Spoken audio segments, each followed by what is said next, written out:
Assalamualaikum dan selamat pagi kepada murid-murid. Baik, diharapkan murid-murid dalam keadaan yang sihat dan jaga diri masing-masing. Baiklah, pada hari ini adalah subjek pendidikan seni visual. Okey, saya akan menerangkan hari ini mengenai unsur seni. Okey, sebelum kita melukis atau buat projek lebih mendalam lagi, saya ingin menerangkan kepada murid-murid tentang unsur seni. Okey, cikgu nak murid-murid kenal itu apa unsur seni. Okey, mari kita teruskan. Baik, murid-murid kena tahu unsur seni terdapat 6 perkara. Okey, 6 perkara ini cikgu akan terangkan satu-satu selepas ini. Okey, unsur seni ada garisan, jalinan, warna, rupa, ruang dan bentuk. Apakah semua unsur ini? Baiklah, kita akan pergi satu persatu. Cikgu harap murid-murid dapat melihat video yang seterusnya. Baik, kita pergi kepada garisan. Apakah yang dikatakan garisan? Baik, garisan adalah sambungan titik ke titik di atas permukaan. Maknanya, di atas permukaan, contoh di atas kertas, di dinding. Okey, itu adalah garisan. Titik ke titik. Mula titik, contoh kita mula letak pensel kita dekat kertas dan kita buat garis sampai ke titik akhir. Itu adalah garisan.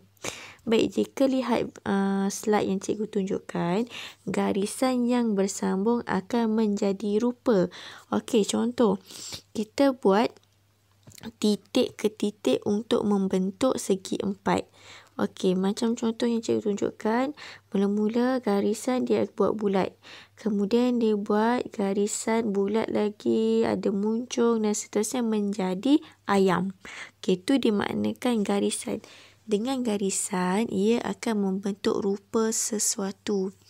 Sebenarnya benda ni murid-murid dah lama lakukan tetapi tidak tahu apa item yang kita panggil, yang kita buat tu. Macam contoh, murid-murid pernah melukis rumah, melukis kereta. Okey, setiap rumah dan kereta tu adalah garisan, iaitu titik ke titik. Mula dari kita letak pensel kita kat kertas sampai ke akhir. Itu adalah garisan. Okey, buat masa ni murid-murid boleh faham kan? Okey, kita pergi ke seterusnya. Baik, kita pergi kepada pula warna. Okey, warna, kita tahu warna ada bermacam-macam warna. Tetapi di dalam seni, dia mengkategorikan warna kepada 3 kumpulan. Iaitu warna asas, warna sekunder dan warna tertia. Apakah warna-warna tersebut? Baik, warna asas adalah warna yang tidak dicampur. Contoh warna asas adalah merah, biru dan kuning. Okey, murid-murid tak boleh kata ungu, purple itu adalah warna asas kerana warna asas telah ditetapkan, iaitu merah, biru dan kuning dan tidak boleh ditukar. Okey, seterusnya warna sekunder. Baik, warna sekunder terjadi apabila warna asas yang dicampur. Contoh merah campur biru jadi warna sekunder. Biru campur kuning jadi apa? Okey, contoh warna sekunder. Biru campur kuning menjadi hijau. Okey, ni saya tunjukkan hijau. Okey, kuning dan merah menjadi jingga. Merah campur biru menjadi warna ungu. Okey, warna sekunder tu adalah hasil campuran warna asas, iaitu warna biru dan warna kuning. Warna biru dan warna kuning dicampur, terbentuknya warna hijau. Okey, biru dan kuning adalah warna asas. Apabila warna asas ini dicampur, okey, contoh murid ambil color warna biru. Kemudian murid ambil pula color warna kuning, diwarnakan sekali, timbullah warna hijau. Okey, itu adalah warna sekunder. Okey, seterusnya pergi kepada warna tertia. Warna tertia adalah warna asas, contoh merah, biru, kuning campur pula dengan warna sekunder. Contoh merah campur hijau, sebab hijau warna sekunder, merah warna asas. Okey, jadilah warna tertia itu. Okey, itu adalah warna, kumpulan warna yang ada di dalam seni visual. Okey. Yang penting kita kena tahu apakah warna asas. Murid kena ingat warna asas dan murid kena ingat apakah warna campuran warna asas yang boleh membentuk warna lain. Okey, itu adalah warna. Baik, seterusnya kita pergi kepada rupa. Baik, rupa hasil pertemuan titik hujung dengan titik mula. Okey, rupa ni dia berkaitan dengan garisan yang saya terangkan sebentar tadi, ingat tak? Okey, bila garisan titik tu bertemu, ia akan membentuk rupa. Baik, rupa ada dua jenis. Okey, rupa pertama adalah, okey, sebelum tu murid boleh tengok yang saya bulatkan ini adalah contoh hasil pertemuan titik hujung dan titik mula. Membentuklah sebegini. Okey, murid boleh tengok permulaan garisan dan dia bergerak ke sini sehingga ke penghujung garisan dan membentuk rupa. Okey, itu adalah rupa. Baik, rupa ada dua jenis, iaitu geometri dan organik. Geometri, murid kena ingat, geometri adalah bentuk yang ada sudut. Contoh, bentuk 4 segi, bentuk 3 segi. Okey, katakanlah kita katakan daun. Okey, daun, adakah daun itu mempunyai sudut, iaitu sudut 90 darjah dan sebagainya. Murid kena ingat, geometri adalah lukisan yang dibina menggunakan pembaris. Okey, ni yang saya dah gariskan ni. Okey, ini adalah yang saya kata untuk menggunakan pembaris tersebut. Okay, contoh okey, alatan khas pembaris set geometri. Okey, benda ini digunakan untuk melukis geometri. Okey, jadi bila dalam soalan jika ditanya bentuk daun tu jenis apa? Okey, boleh tak kita sebut geometri? Semestinya tidak boleh kerana daun tidak dilukis menggunakan pembaris dan tiada ukuran sudut. Okey, itu perbezaan. Okey, perbezaan antara geometri dan organik. Baik, organik. Organik adalah bentuk bebas. Bebas maknanya kita tak payah ukur. Kita terus je lukis. Contoh, kita nak lukis awan. Okey, awan kita kena fikir, kita kena bayangkan. Okey, awan tiada sudut. Okey, contohlah kita nak lukis daun yang gugur. Okey, kita fikir ada tak ukuran guna pembaris kita kena buat. Ada tak daun berbentuk lurus? Okey, tak ada kan? Okey, saya bagi lagi contoh seterusnya adalah murid-murid hendak melukis buah apel. Okey, buah apel. Buah apel adakah kita perlu menggunakan pembaris? Dan adakah apel ada ukuran tertentu? Itu murid kena fikir dan kena bayangkan. Dan satu murid kena ingat, paling-paling murid kena ingat kata, murid kena ingat, maafkan saya, murid kena ingat kata kunci. Okey, kata kunci untuk geometri adalah sudut. Okey, sudut. Kalau organik, kata kuncinya adalah rupa bebas, tidak dapat diukur sudut. Okey, tu murid kena ingat. Tu adalah kata kunci. Biasa saja sebut geometri, macam kita bagi contoh meja, kerusi, kereta. Okey, jika saya sebut bola. Okey, bola boleh ke tidak? Okey, murid kena bayangkan, boleh ke tidak aku ukur bola? Bola masuk kategori geometri atau organik. Okey, boleh Okey, organik dihasilkan secara spontan. Maknanya dia main lukis je tanpa dia ikut ukuran.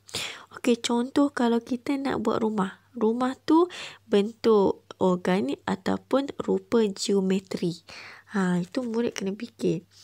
Baik, rumah adalah geometri, jenis rupa geometri, kerana untuk melukis rumah kita perlu mengukur untuk mendapatkan bentuk yang sama, iaitu bumbung sama. Takkanlah bumbung sengit sebelah, besar sebelah, betul tak? Itu adalah geometri. Okey, boleh murid-murid? Okey, kita akan teruskan ke slide seterusnya. Baik, seterusnya adalah jalinan. Okey, jalinan adalah kesan yang ada dekat sesuatu benda. Contoh dekat kulit durian. Jalinan ni kita boleh nampak. Okey, kita boleh nampak macam tikar, macam kulit durian, buah tembikai. Okey, jalinan tu adalah corak yang kita nampak. Macam corak dekat selimut, tu adalah jalinan. Okey, jalinan ada 2 jenis, iaitu jalinan sentuh dan jalinan tampak. Baik, jalinan sentuh adalah jalinan yang kita boleh rasa bila kita sentuh. Okey, apa benda yang kita boleh rasa bila kita sentuh? Kita boleh rasa kulit dia macam mana, lekuk-lekuk dia macam mana. Okey, contoh saya beri adalah permukaan batu. Okey, bila kita sentuh batu, kita rasa batu itu permukaan dia kasar. Okey, itu adalah jalinan sentuh. Kita boleh rasa permukaan dia tu macam mana. Kasar, lembut dan sebagainya. Dan satu lagi contoh yang saya berikan ni adalah kulit cengkerang. Okey, cengkerang ni kita pergi pantai, kita akan jumpa cengkerang, betul tak?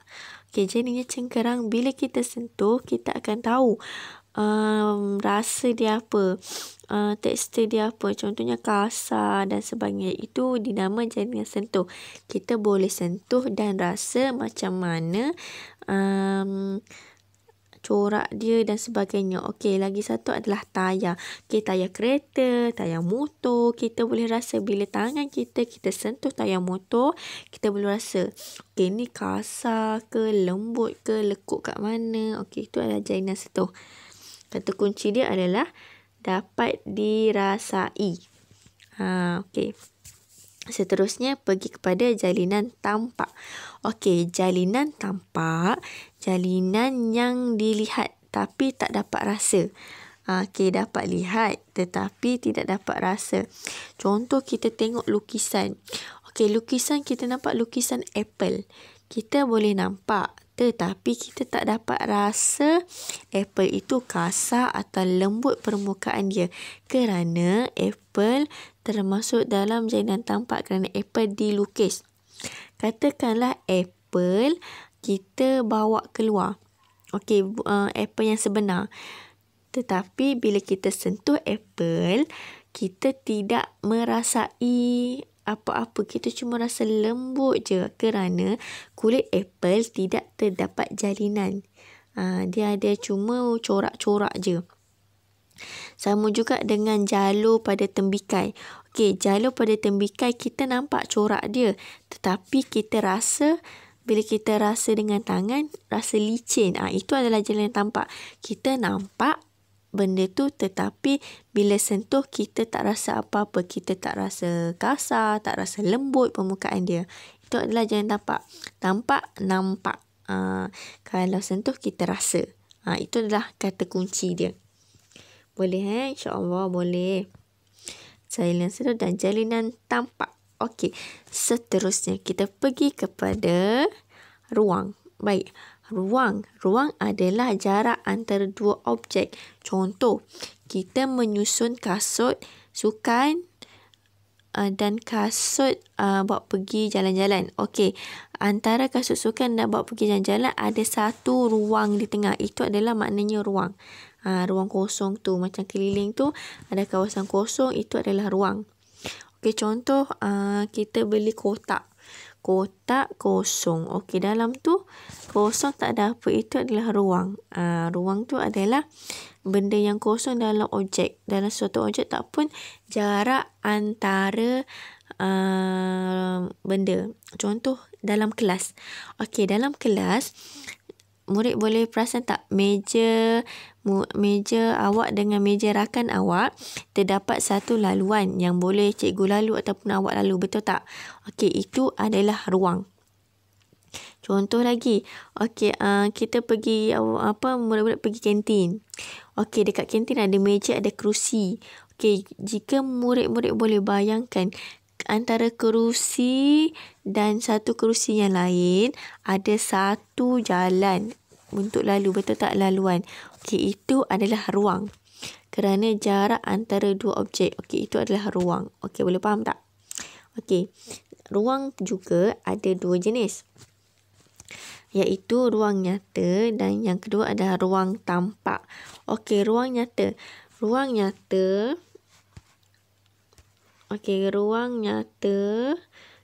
nyata adalah ruang yang ada pada bentuk konkret. Okey, bentuk konkret adalah bentuk yang kita boleh nampak. Contoh meja, kerusi, benda yang ada depan mata kasar kita, kita boleh nampak, kita boleh sentuh. Itu adalah konkret. Okey, ruang sebenar. Okey. Bila kita pergi kepada ruang tampak pula. Okey, ruang tampak bermaksud ruang yang kita dapat lihat sahaja. Contoh dalam lukisan. Okey, murid-murid melukis. Antara meja ada ruang kosong di tengah. Itu adalah ruang tampak. Kerana perkara itu di dalam lukisan. Contohnya kita tengok dalam majalah. Okey, majalah jalan ke, majalah kereta ke. Okey, dia susunan kereta tu kita boleh nampak ruang dia. Tetapi kita tak boleh sentuh. Kita boleh nampak, tetapi ruang sebenar tu tidak ada.